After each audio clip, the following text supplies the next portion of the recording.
Alhamdulillah. Alhamdulillah nahmaduhu wa nasta'inuhu wa nastaghfiruhu wa na'udzu billahi min shururi anfusina wa min sayyiati a'malina. May yahdihillahu fala mudilla lahu wa may yudlil fala hadiya lahu. Asyhadu an la ilaha illallah wahdahu la syarika lahu wa asyhadu anna Muhammadan abduhu wa rasuluh. Allahumma salli wa sallim wa barik ala sayyidina Muhammadin wa ala alihi wa ashabihi wa tabi'in wa man tabi'ahum bi ihsan ila yaumiddin. Amma ba'd. Fa ya ayyuhal hadirun, usikum wa nafsi bi taqwallah faqad fazal muttaqun. Qala Allah ta'ala wa huwa asdaqul qailin. A'udzu billahi minasy syaithanir rajim. Ya ayyuhalladzina amanu ittaqullaha haqqa tuqatih wa la tamutunna illa wa antum muslimun. Wa qala ta'ala yarfa'illahu alladhina amanu minkum walladhina utul ilma darajat. Shadaqallahul aliyyul azim. Alhamdulillah, puji syukur kita panjatkan kepada Allah Subhanahu wa taala berkat iradat dan inayahnya hingga hari ini kita masih dapat mendapatkan beribu-ribu nikmat, yang mana dengan nikmat tersebut kita masih dapat melaksanakan kewajiban kita salat Jumat dalam keadaan sehat walafiat. Masyaallah hadirin sedang dimahramkan taala. Mengawali khutbah yang singkat ini, khatib berwasiat kepada kita semua, terutama kepada diri al-fakir pribadi, untuk senantiasa berusaha meningkatkan ketakwaan dan keimanan kepada Allah Subhanahu wa taala dengan menjalankan semua kewajiban dan menjauhkan diri dari segala yang dilarang dan diharapkan oleh Allah Subhanahu wa taala. Sebagai hamba, sudah seharusnya kita beribadah kepada Allah Subhanahu wa taala sebagai bentuk pengabdian kita atas nikmat yang telah Allah berikan kepada kita, yang mana dengan nikmat yang tidak terhingga, malu rasanya jika kita menikmati makanan, kesehatan dan segala nikmat yang kita rasakan, namun enggan kita masih malas beribadah pada Allah Subhanahu wa taala. Padahal sejatinya umat manusia diciptakan oleh Allah Subhanahu wa taala untuk beribadah, sebagaimana firman Allah Subhanahu wa taala, "Wa ma khalaqtul jinna wal insa illa liya'budun." Tidaklah aku ciptakan jin dan manusia kecuali untuk beribadah padaku. Namun beribadah pada Allah Subhanahu wa taala tidak boleh sembarang ibadah. Tidak akan menjadi ibadah yang diterima oleh Allah Subhanahu wa taala jika ibadah kita tidak sesuai dengan kriteria yang diinginkan oleh Allah Subhanahu wa taala. Dari mana kita bisa tahu kriteria tersebut? Tentu dari Rasulullah sallallahu alaihi wasallam.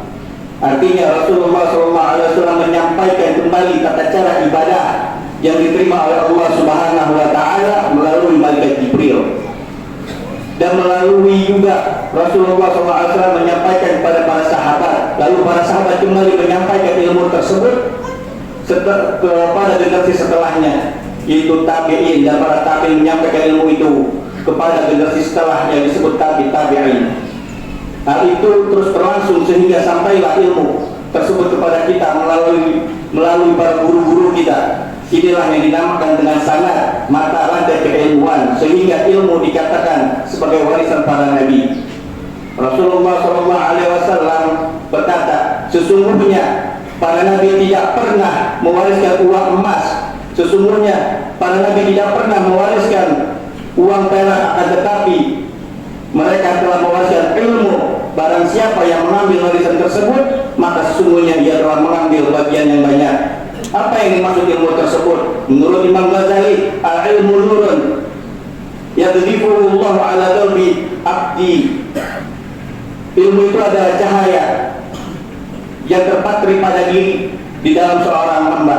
Cahaya yang terpatri di dalam diri seorang hamba itulah yang akan membawa ke dalam keyakinan yang benar, mengajak untuk melakukan amal saleh dan menjadi penyebab faktor seorang takut pada Allah Subhanahu wa taala.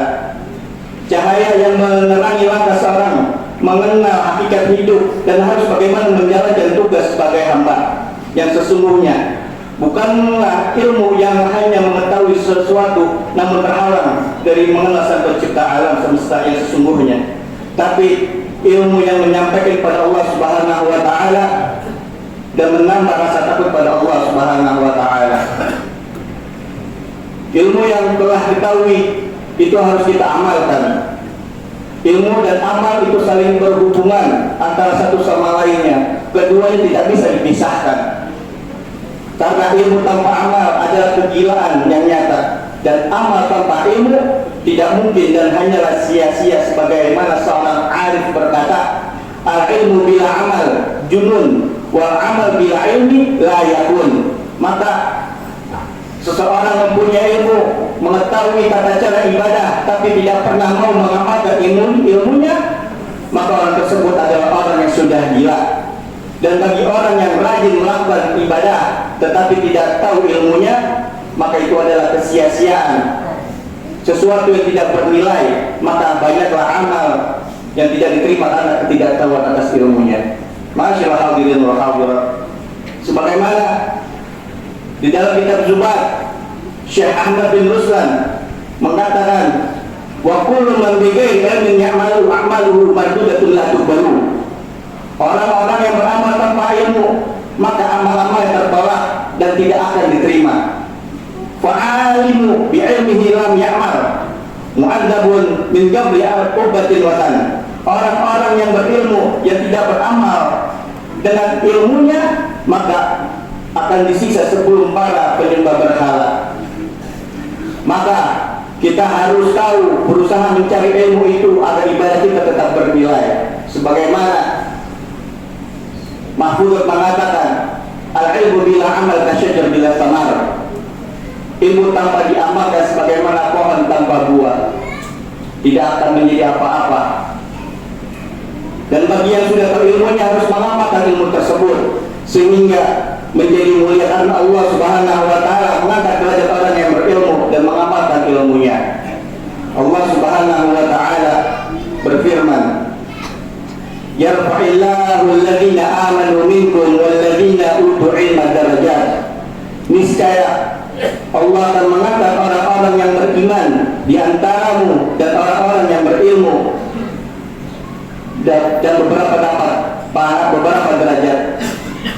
Semoga kita menjadi manusia yang berilmu, yang mengamalkan ilmunya, sehingga ibadah kita di hadapan Allah Subhanahu wa taala menjadi bernilai dan berkualitas. Barakallahu li wa lakum fil Qur'anil azim wa nafa'ani wa iyyakum bi ayati wa dzikril hakim wa taqabbal minni wa minkum tilawatahu innahu huwal ghafurur rahim.